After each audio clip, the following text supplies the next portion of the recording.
Hello everyone, कैसे हैं आप सब लोग। आज हम बात करेंगे डेथ रिचुअल्स पे। आज हमारे आसपास ऐसे बहुत सारे लोग हैं जो डेथ रिचुअल्स पे बिलीव नहीं करते। बहुत सारे लोग डेथ रिचुअल्स को 4 दिन में ही कंप्लीट कर देते हैं और कुछ लोग संडे देख लेते हैं, 11वीं 12वीं 13वीं एक साथ कर लेते हैं या 10वीं 11वीं 12वीं 13वीं को एक साथ कर देते हैं। ऐसा ना करें। ऐसा वही लोग करते हैं जिन्होंने कभी गरुड़ पुराण नहीं पढ़ी या जिनको इसके पीछे का इम्पोर्टेंस नहीं पता है कि हम ये सारे रिचुअल्स क्यों करते हैं। उन्हें हर चीज़ शॉर्टकट में चाहिए क्योंकि उन्हें विश्वास ही नहीं है इन सारे रिचुअल्स पे। कुछ लोग कहते हैं कि हमें छुट्टी नहीं मिलती। अगर आपको सच में छुट्टी नहीं मिल रही है तो ये याद रखें कि आप अपने पर्सनल हॉलीडेज़ के लिए भी छुट्टी ना लें, आप अपनी पर्सनल पार्टी के लिए भी छुट्टी ना लें। आपके अपनों के लिए जो भी करना पड़े आपको आखिरी वक्त में बिल्कुल करिए विदाउट शॉर्टकट। आइए देखते हैं। डेथ रिचुअल्स में सबसे पहले आपने एक चीज़ नोट की होगी कि जब भी किसी की डेथ होती है तो उसके दोनों पाँव के अंगूठों को बांध दिया जाता है। जानते हैं क्यों? क्योंकि जितना शौक फैमिली मेम्बर्स को लगता है उतना ही शौक उस आत्मा को भी लगता है और वो आत्मा भी रिएक्ट करने के लिए और वापस अपनी फैमिली मेम्बर से बात करने के लिए बार बार उस शरीर में घुसने की कोशिश करती है। दोनों पाँव के अंगूठों को बांध देने से आपका मूलाधार चक्र, उस शरीर का मूलाधार चक्र ब्लॉक हो जाता है, कम्प्लीटली लॉक हो जाता है। उस तरीके से फिर वो आत्मा उस शरीर में नहीं घुस सकती। सेकेंडली, एक और चीज़ आपने नोटिस की होगी कि चिता के चारों तरफ पानी का एक घड़ा लेकर घुमा जाता है और उसमें से कंटिन्यूसली पानी गिर रहा है। वो पानी हमारी ज़िंदगी होती है। हमारी ज़िंदगी जब हमें मिलती है तो वो दिन रात सुबह शाम होते होते गुजर रही है। हम उसको इतना इम्पोर्टेंस ही नहीं देते। क्या आपको पता है कल हो ना हो, शायद हम रहें ना रहें। बिल्कुल उसी तरीके से वो पानी गिर रहा है और जब हमारी लाइफ ख़त्म होने वाली होती है वो दर्शाता है जब उसको नीचे गिरा दिया जाता है। Now it's and. उस आत्मा को ये फील कराया जाता है, दिखाया जाता है कि देखो हमने तुम्हें ज़िंदगी दी थी और तुमने वो ज़िंदगी को यूं ही गंवा दिया, या तुमने उस वक्त वो ज़िंदगी में क्या क्या किया, कितने अच्छे काम किए, कितने बुरे किए, वो सब उसको दर्शाया जाता है उस वक्त। एक और चीज़ आपने नोटिस की होगी कि जब भी चिता को अग्नि दी जाती है तो मुँह फेर के दी जाती है, सामने देख के नहीं। वो उस आत्मा को बताया जाता है कि अब तुम्हारी जर्नी उस तरफ है और हमारी इधर, उस तरफ साउथ के डायरेक्शन में। क्योंकि जब भी चिता को लेटाया जाता है तो उसका सिर नॉर्थ की तरफ और पाँव साउथ की तरफ होता है। अब तुमको दक्षिण दिशा में जाना है, अब तुमको यम की दिशा में जाना है। ये एक और चीज़ आत्मा को फील कराई जाती है।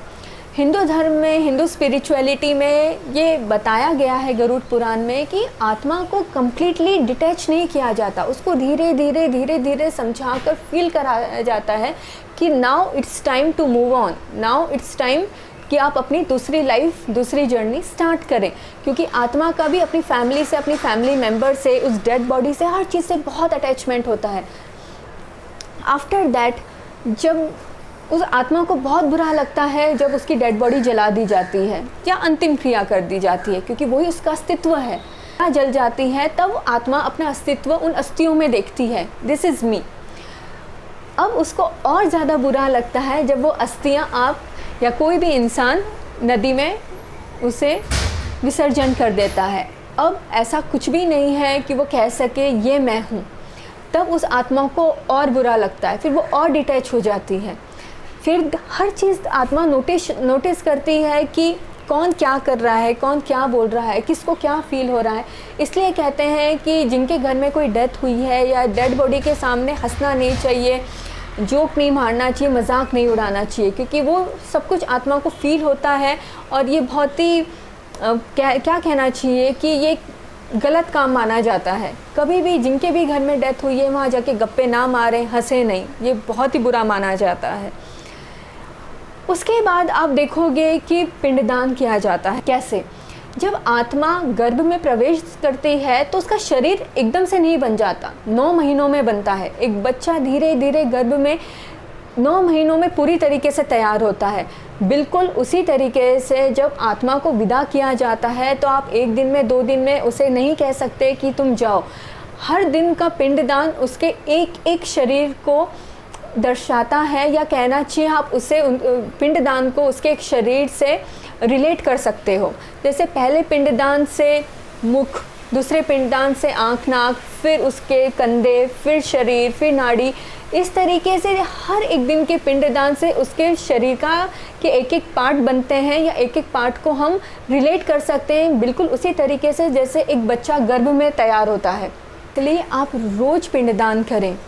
गरुड़ पुराण में इसे प्रेत शरीर कहा गया है, और अगर मैं आज की डेट में इसे थोड़ा एक्सप्लेन करना चाहूँ तो मैं बिल्कुल वैसा ही करूँगी कि जैसे 9 महीनों में बच्चा पूरा रेडी होता है, वैसे 9 दिनों में वो पूरी आत्मा पूरी तैयार होती है।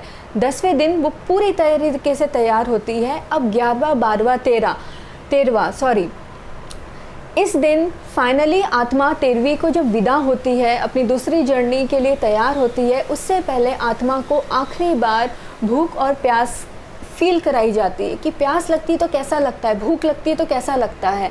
इसलिए 11वीं, 12वीं, 13वीं पे गरीबों को, ब्राह्मणों को, प्रियजनों को खाना खिलाने का रिवाज है।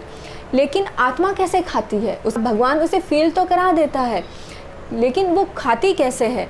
गरुड़ पुराण में कहा गया है कि आत्मा को आखिरी बार के लिए गाय, कुत्ता या कौवे के शरीर में प्रवेश लेने का हक मिलता है या अनुमति मिलती है।